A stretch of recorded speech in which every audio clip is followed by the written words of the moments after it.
ਅਸਲਾਮੁਅਲੈकुम ਤੇ ਸਤਿ ਸ੍ਰੀ ਅਕਾਲ। ਕਿੱਦਾਂ ਹਾਲ ਚਾਲ? ਉਮੀਦ ਕਰਨਾ ਤੁਸੀਂ ਸਾਰੇ ਠੀਕ ਠਾਕ ਹੋਵੋਗੇ, ਵਧੀਆ ਹੋਵੋਗੇ, ਚੜ੍ਹਦੀ ਕਲਾ 'ਚ ਹੋਵੋਗੇ। ਅੱਜ ਗੱਲ ਕਰਾਂਗੇ ਨਰਿੰਦਰ ਮੋਦੀ ਨੂੰ ਲੈ ਕੇ। ਨਰਿੰਦਰ ਮੋਦੀ ਨੇ ਸਿੱਖਾਂ ਦੇ ਬਾਰੇ ਤੇ ਗੁਰਦੁਆਰੇ ਦੇ ਬਾਰੇ ਗੱਲਬਾਤ ਕੀਤੀ ਹੈ। ਗੁਰਦੁਆਰੇ ਦੇ ਬਾਰੇ ਤੇ ਸਿੱਖਾਂ ਦੇ ਬਾਰੇ ਕੀ ਗੱਲਬਾਤ ਕਰ ਰਿਹਾ ਨਰਿੰਦਰ ਮੋਦੀ, ਅੱਜ ਇਸ ਹਵਾਲੇ ਨਾਲ ਵੀਡੀਓ ਹੈ। ਚੱਲਦੇ ਹਾਂ ਵੀਡੀਓ ਦੀ तरफ, ਫਿਰ ਕਰਨੇ ਆ ਗੱਲਬਾਤ। जो बोले सो निहाल।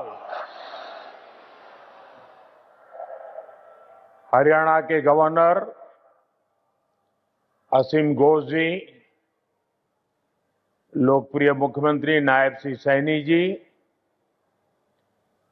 केंद्रीय मंत्रिमंडल के मेरे सहयोगी मनोहर लाल जी, राव इंद्रजीत सिंह जी, कृष्णपाल जी, हरियाणा एसजीपीसी के अध्यक्ष जगदीश सिंह जिंडा जी, अन्य महानुभाव, देवी और सज्जनों, आज का दिन भारत की विरासत का अद्भुत संगम बनकर आया है। आज सुबह मैं रामायण की नगरी अयोध्या में था और अब मैं यहां गीता की नगरी कुरुक्षेत्र में हूं। यहां हम सभी श्री गुरु तेग बहादुर जी के 350वें बलिदान दिवस पर उन्हें नमन कर रहे हैं। इस आयोजन में हमारे बीच जो संत मौजूद हैं, जो सम्मानित संगत उपस्थित है, मैं आप सभी को श्रद्धापूर्वक नमन करता हूं। साथियों, 5-6 साल पहले एक और अद्भुत संयोग बना था, मैं उसका जिक्र भी जरूर करना चाहता हूं। साल 2019 में 9 नवंबर को जब राम मंदिर पर सर्वोच्च न्यायालय का निर्णय आया था, तो उस दिन मैं करतारपुर कॉरिडोर के उद्घाटन के लिए डेरा बाबा नानक में था। मैं यही प्रार्थना कर रहा था कि राम मंदिर निर्माण का मार्ग प्रशस्त हो, करोड़ों राम भक्तों की आकांक्षा पूरी हो। और हम सभी की प्रार्थना पूरी हुई। उसी दिन राम मंदिर के पक्ष में निर्णय आया। अब आज अयोध्या में जब धर्म ध्वजा की स्थापना हुई है, तो फिर मुझे सिख संगत से आशीर्वाद लेने का मौका मिला है।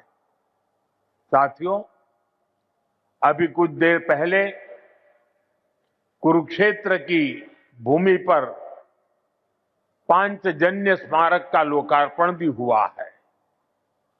कुरुक्षेत्र की इसी धरती पर खड़े होकर भगवान श्री कृष्ण ने सत्य और न्याय की रक्षा के उसे सबसे बड़ा धर्म बताया था। उन्होंने कहा था, स्वधर्मे निधनम श्रेय, अर्थात सत्य के मार्ग पर अपने धर्म के लिए प्राण देना भी श्रेष्ठ है। श्री गुरु तेग बहादुर जी ने भी सत्य, न्याय और आस्था की रक्षा को अपना धर्म माना और इस धर्म की रक्षा उन्होंने अपने प्राण देकर की। इस ऐतिहासिक अवसर पर भारत सरकार ने श्री गुरु तेग बहादुर जी के चरणों में एक स्मृति डाक टिकट और विशेष सिक्का भी समर्पित करने का सौभाग्य पाया है। मेरा कामना है हमारी सरकार गुरु परंपरा की इसी तरह निरंतर सेवा करती रहे। साथियों, कुरुक्षेत्र की यह पवित्र भूमि सिख परंपरा का एक महत्वपूर्ण केंद्र है। इस भूमि का सौभाग्य देखिए, सिख परंपरा के लगभग सभी गुरु अपनी पावन यात्रा के दौरान यहां आए। जब 9वीं पातशाही श्री गुरु तेग बहादुर जी इस पवित्र भूमि पर पधारे तो उन्होंने यहां अपने गहन तप और निर्भीक साहस की छाप छोड़ी थी। साथियों, श्री गुरु तेग बहादुर जी जैसे व्यक्तित्व इतिहास में विरले ही होते हैं। उनका जीवन, उनका त्याग, उनका चरित्र बहुत बड़ी प्रेरणा है। मुगल आक्रांताओं के उस काल में गुरु साहब ने वीरता का आदर्श स्थापित किया। हम सब जानते हैं कि श्री गुरु तेग बहादुर जी के शहीद होने से पहले क्या हुआ था। मुगल आक्रांताओं के उस काल में कश्मीरी हिंदुओं को जबरन धर्मांतरण किया जा रहा था। इस संकट के बीच पीड़ितों के एक दल ने गुरु साहब से सहयोग मांगा। तब से गुरु साहब ने उन पीड़ितों को जवाब दिया था कि आप सब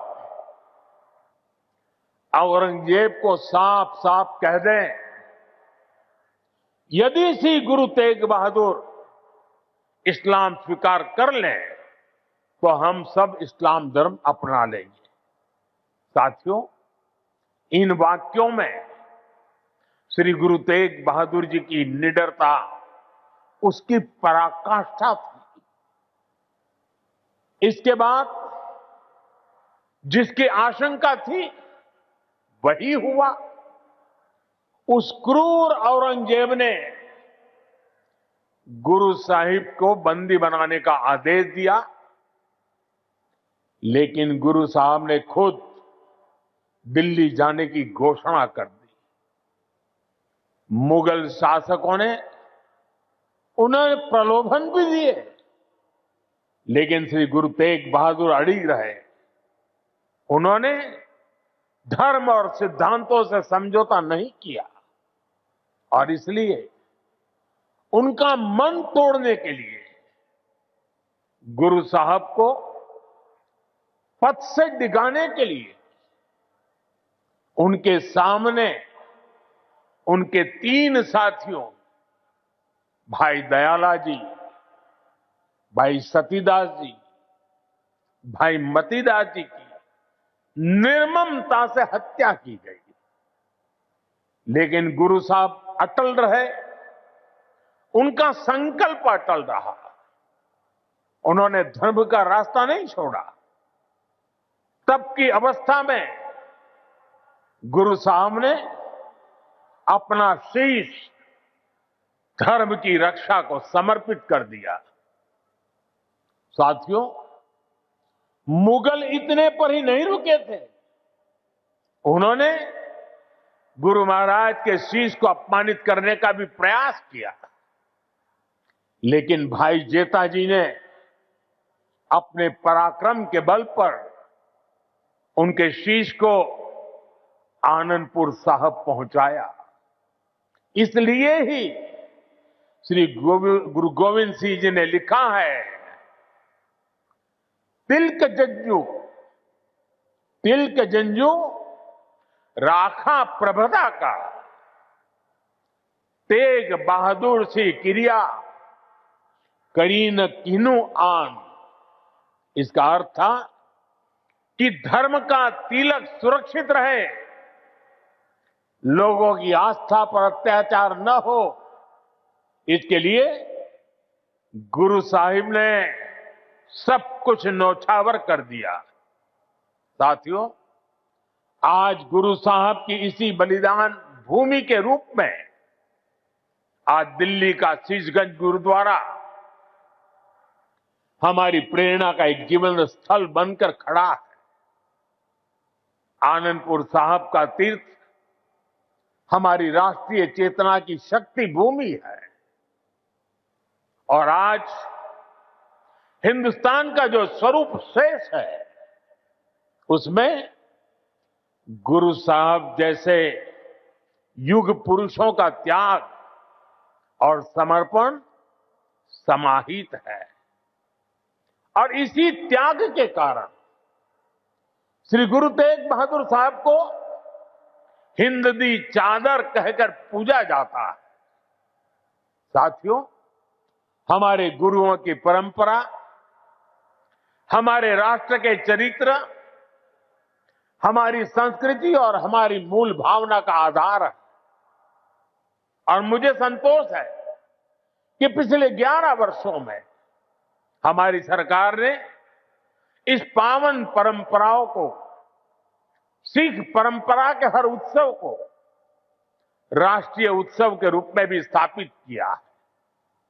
हमारी सरकार को श्री गुरु नानक देव जी के 550वें प्रकाश पर्व पर, श्री गुरु तेग बहादुर साहब जी के 400वें प्रकाश पर्व और श्री गुरु गोविंद सिंह जी के 350वें प्रकाश पर्व को भारत की एकता और अखंडता के उत्सव के रूप में मनाने का अवसर मिला। पूरे भारत के लोग अपने मत, परंपरा और मान्यताओं से आगे बढ़कर इन योजनाओं में सम्मिलित हुए हैं। साथियों, हमारी सरकार को गुरुओं से जुड़े पवित्र स्थलों को भव्यतम और दिव्यतम रूप देने का सौभाग्य भी मिला है।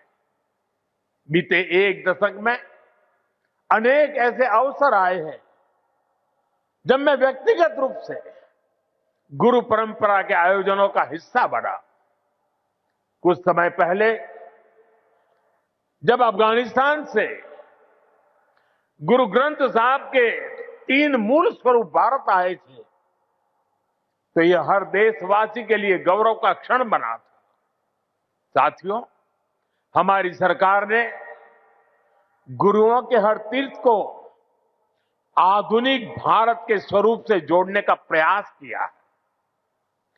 करतारपुर कॉरिडोर का काम पूरा करना हो, हेमकुंड साहिब में रोपवे प्रोजेक्ट के निर्माण करना हो, आनंदपुर साहब में विरासत-ए खालसा संग्रहालय का विस्तार हो, हमने गुरुजनों की गौरवशाली परंपरा को अपना आदर्श मानकर इन सारे कामों को पूरी श्रद्धा से पूरा करने का प्रयास किया है। साथियों, हम सभी जानते हैं कि कैसे मुगलों ने वीर साहिबजादों के साथ भी क्रूरता की सारी सीमाएं पार कर दी थी। वीर साहिबजादों ने उनको दीवार में चुना जाना स्वीकार किया, लेकिन अपने कर्तव्य और धर्म का मार्ग नहीं छोड़ा। इन्हीं आदर्शों के सम्मान के लिए अब हम हर साल 26 दिसंबर को वीर बाल दिवस मनाते हैं। साथियों, हमने सिख परंपरा के इतिहास और गुरुओं की शिक्षाओं को राष्ट्रीय पाठ्यक्रम का हिस्सा भी बनाया है ताकि सेवा, साहस और सत्य के ये आदर्श हमारी नई पीढ़ी की सोच का आधार बने। साथियों, मुझे विश्वास है कि आप सभी ने जोड़ा साहिब के पवित्र दर्शन जरूर किए होंगे। मुझे याद है जब पहली बार मेरे मंत्रिमंडल के सहयोगी हरदीप सिंह पुरी जी ने मुझसे इन महत्वपूर्ण धरोहरों के बारे में चर्चा की थी।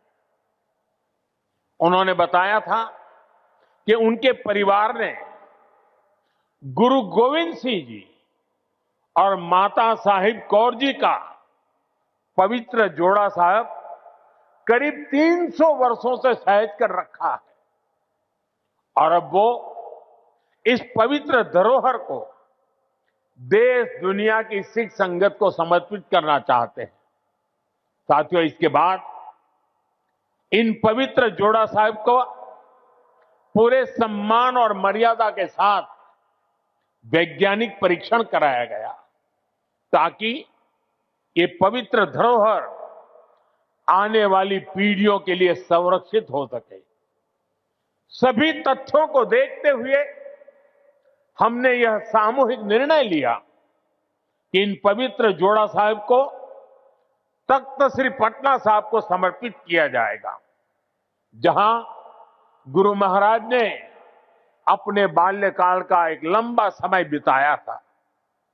पिछले महीने एक पावन यात्रा के रूप में गुरु महाराज के ये पावन जोड़ा साहिब दिल्ली से पटना साहिब ले जाए गए और वहां मुझे भी इन पवित्र जोड़ा साहिब के सामने अपना शीश नवाने का अवसर मिला।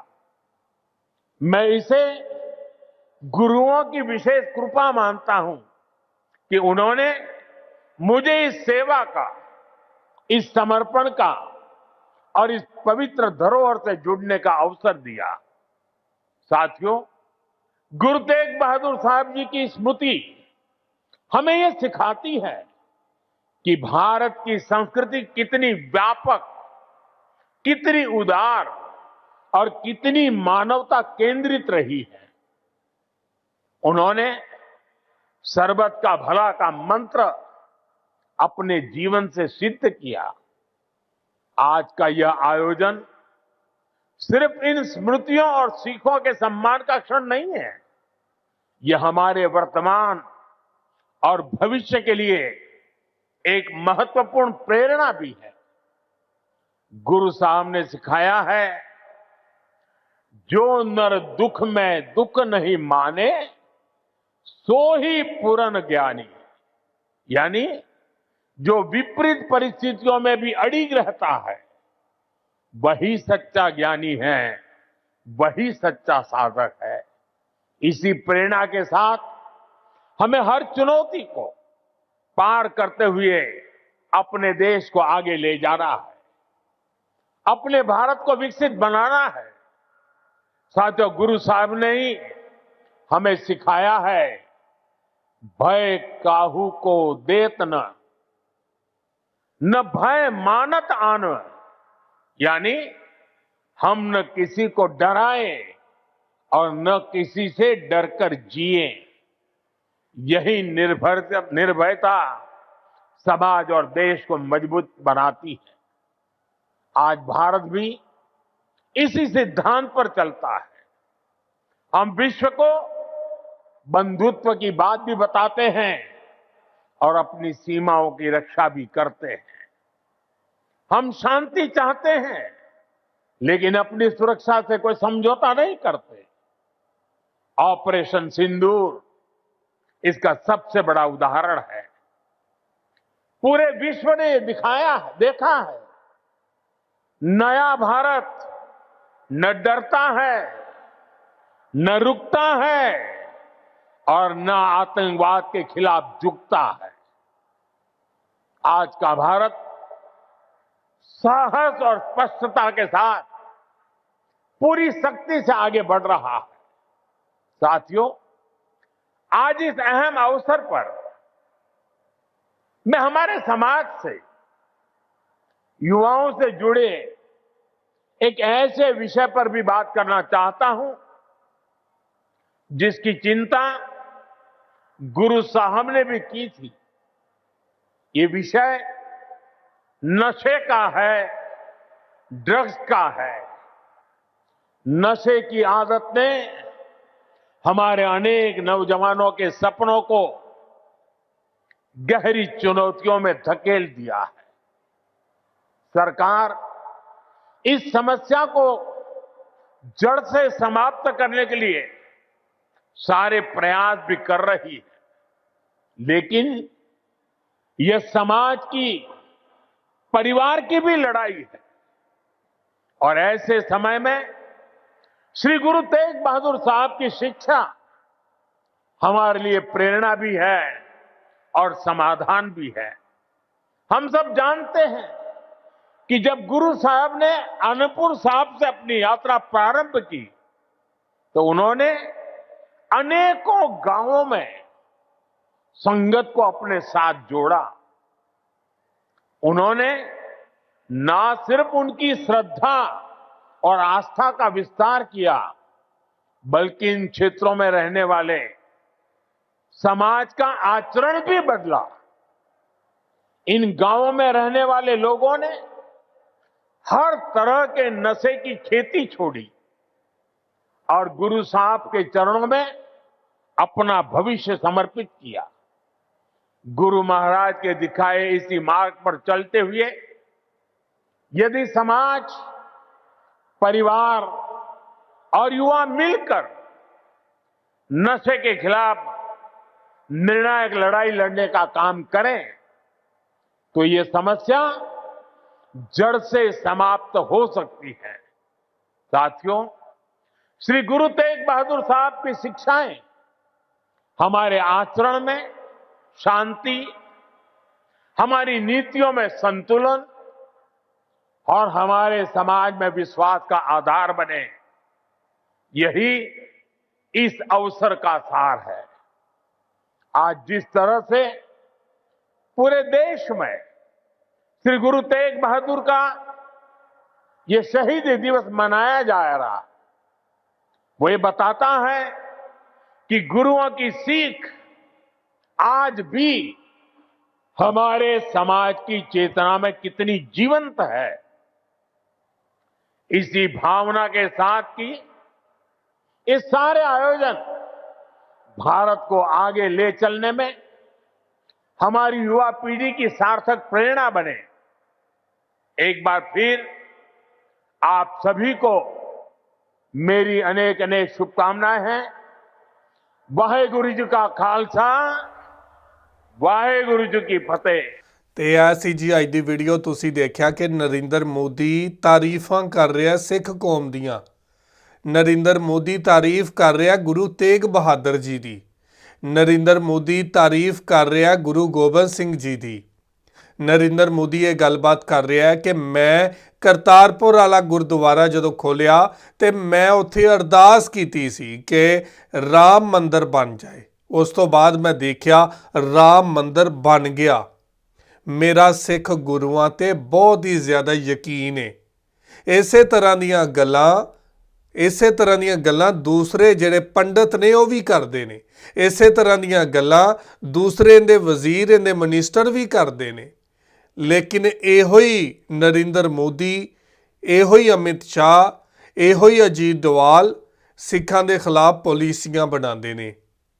ਸਿੱਖਾਂ ਦੇ ਖਿਲਾਫ ਪਾਲਿਸੀਆਂ ਬਣਾਉਂਦੇ ਨੇ, ਪੰਜਾਬ ਦੇ ਖਿਲਾਫ ਪਾਲਿਸੀਆਂ ਬਣਾਉਂਦੇ ਨੇ, ਕਿਸਾਨਾਂ ਦੇ ਖਿਲਾਫ ਪਾਲਿਸੀਆਂ ਬਣਾਉਂਦੇ ਨੇ।